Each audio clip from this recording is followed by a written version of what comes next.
નમસ્તે મિત્રો, મારું નામ અમિત છે. હું 23 વર્ષનો છું. મેં આ વર્ષે મારી કોલેજ પૂર્ણ કરી છે.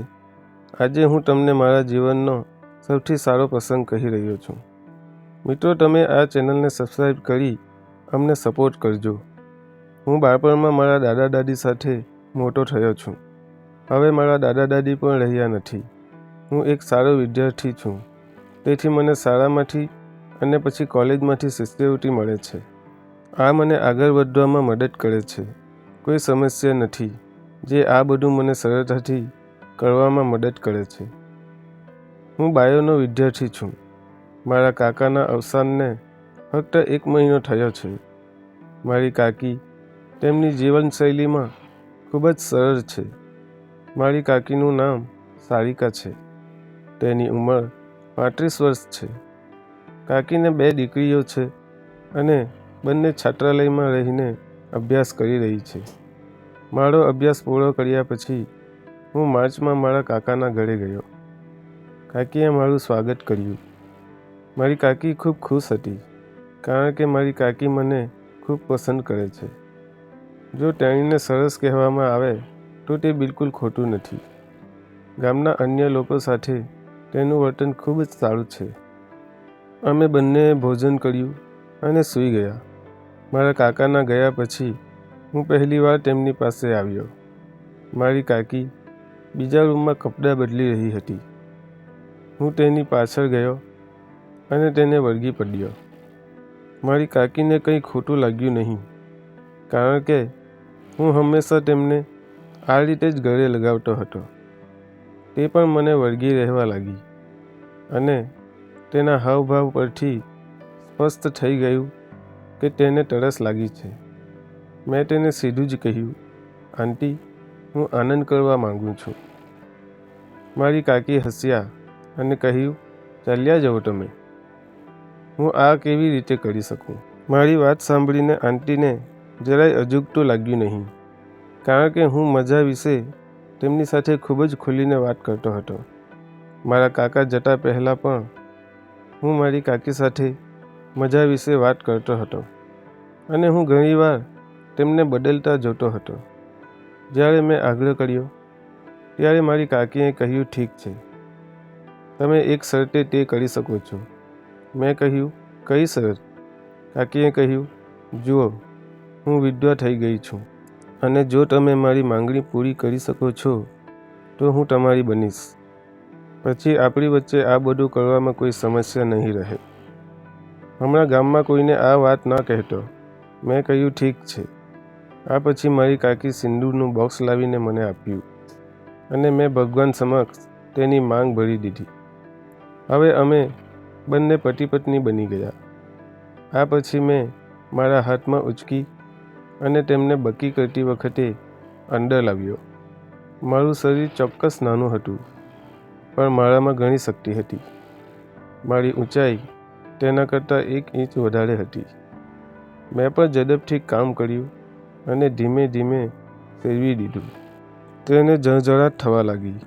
લગભગ 15 મિનિટ પછી મારું પાણી નીકળી ગયું. 5 મિનિટ પછી મારી કાકીને પણ પાણી થઈ ગયું. મેં તેને કહ્યું, કાકી, આ મારી પહેલી વાર હતી, એટલે જ બધું જલ્દી થઈ ગયું. મારા કાકીએ કહ્યું, કોઈ વાંધો નહીં. જ્યારે પતિ પત્ની બંને સંતુષ્ટ હોય ત્યારે સારું કહેવાય. મેં આંટીને બકી કરી અને અમે બંને આરામ કરવા લાગ્યા. અમે બંને બેસીને વાતો કરતા રહ્યા. 10 મિનિટ પછી અમે બંને ફરીથી આયોજન શરૂ કર્યું. આ વખતે મારી કાકી નીચે ગયા. મેં બંને પગ ઉપર લીધા અને તેને ખજૂર ખાવાનું શરૂ કર્યું. પહેલાં તો કાકીએ ના પાડી. તેણીએ કહ્યું, હવે તમે મારા પતિ છો, હું તમને ખજૂર ખાવા નહીં દઉં. મારી કાકીના મોઢેથી પતિ શબ્દ સાંભળીને હું વધુ આનંદિત થઈ ગયો. આ પછી બરાબર ગોઠવી કાર્યક્રમ શરૂ કર્યું. આ વખતે તે થોડી રડી પડી. લગભગ અડધા કલાક સુધી મહેનત કરી પછી અમે બંને ખૂબ થાકેલા હતા. તેથી અમે બંને ઊંડા શ્વાસ લેવા લાગ્યા. થોડીવાર પછી કાકી નીચેથી બહાર આવ્યા અને બાજુમાં બેસી ગયા. હવે અમારા બંનેમાં જરા પણ તાકાત ન હતી. મને પેટમાં પણ દુખાવો થવા લાગ્યો. સવારે મારી કાકી ઉઠી અને નહાવા ગઈ. અમે ગામના તળાવમાં નહાવા જતા. સ્નાન કરીને પાછા આવ્યા પછી મારી કાકીએ મને જગાડ્યો અને દૂધ પીવડાવ્યું. મેં તેને કહ્યું, ગઈકાલે મને ખૂબ મજા આવી, આજે પણ કરીશ. તેણે કહ્યું, મને પણ તમારી સાથે ખૂબ મજા આવી. તું પહેલાં જઈને સ્નાન કરી લે. હું સંમત થયો અને નહાવા ગયો. સ્નાન કરીને હું પાછો આવ્યો ત્યારે કાકી રસોડામાં રસોડી બનાવી રહ્યા હતા. મેં પાછળથી ગળે લગાવી. આંટી મારી તરફ ફરી.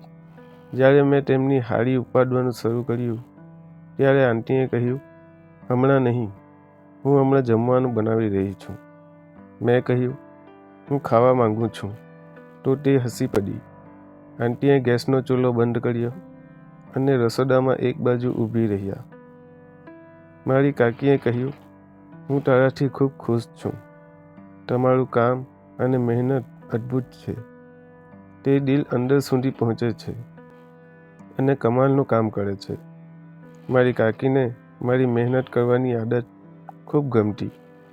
આ રીતે હવે અમે બંને દિવસ દરમિયાન પણ કામનું આયોજન કરવા લાગ્યા. હવે મારી કાકીની દીકરીઓ હોસ્ટેલથી પાછી આવી ગઈ હતી. તેથી અમને દિવસ દરમિયાન સમય નહોતો મળતો. રાત્રે જ્યારે મારી કાકી તેમની દીકરીઓને સુવડાવીને મારી પાસે આવતી ત્યારે જ અમે બંને મળી શકતા. એક વખત મારી કાકીની મિત્ર આવી. હું પણ તેમને આંટી કહેતો. જ્યારે તે અંદર આવી અને અમને બંનેને કામ કરતા જોવા લાગી. જેવી તેણીને સમજાયું કે આ કાકી ભત્રીજાનો મામલો છે, તેણે ઝડપથી દરવાજો બંધ કરી દીધો. તેણીએ કહ્યું, હે ભગવાન, તમે તમારા ભત્રીજા સાથે શું કરી રહ્યા છો? આટલું કહીને મારી કાકીની મિત્ર પણ હસી પડી. તે હસ્યો કે તરત જ હું અને મારી કાકી પણ હસવા લાગ્યા. કાકીના મિત્રએ પણ મારું કામ જોયું હતું. જ્યારે મારી કાકીના મિત્રએ આ જોયું ત્યારે તેણે મારી કાકીને કહ્યું, હવે તેને તેનું બધું કામ પૂરું કરવા દો. આ સાંભળીને મેં મારો શરમાળ સ્વભાવ બાજુ પર મૂકી દીધો. મારું કામ જોઈને કાકીની મિત્ર હસતી હતી. બસ એવામાં કાકીએ કહ્યું, થઈ ગયું. મેં કહ્યું, હા બસ 1 મિનિટ. આ પછી તરત જ પતી ગયું અને આંટી મારી પાસેથી ઊભા થઈ ગયા. તેણીએ પોતાની હાડી ગોઠવી અને તેના મિત્રને કહ્યું, ચાલે હવે જઈએ. આ દ્રશ્ય જોઈને તેની મિત્ર પણ હસતી હતી. આ પછી હું બંનેને વાડી પર છોડીને આવ્યો. 1 મહિના પછી મારી નોકરીનો ઇન્ટરવ્યૂ હતો. તે દિવસે મારી બસ સવારે 9 વાગ્યે હતી. તેથી હું મારી કાકી અને અમારી બંને દીકરીઓને સવારે 6:30 વાગ્યે નહાવા માટે તળાવમાં લઈ ગયો. ત્યાં પણ અમે બંને તળાવની અંદર ગયા અને પછી હું દિવસે શહેરમાં ગયો અને ઇન્ટરવ્યૂમાં મારું સિલેક્શન થયું. 1 વર્ષ પછી મને શહેરમાં નોકરી મળી. અમારા કોઈ મિત્રો કે સંબંધીઓ ત્યાં રહેતા ન હતા. આ પછી કાકીએ મને કહ્યું કે તે ગર્ભવતી છે. હું તેને શહેરમાં લાવ્યો. સમય પસાર થયો. મારી કાકીએ એક દીકરાને જન્મ આપ્યો. અમે બંને ખૂબ ખુશ થઈ ગયા. હવે કાકી એક સુંદર બાળકના માતા બની ગયા હતા. ગામમાં બધા જાણતા હતા કે મારી કાકી હવે શહેરમાં રહેવા લાગી છે.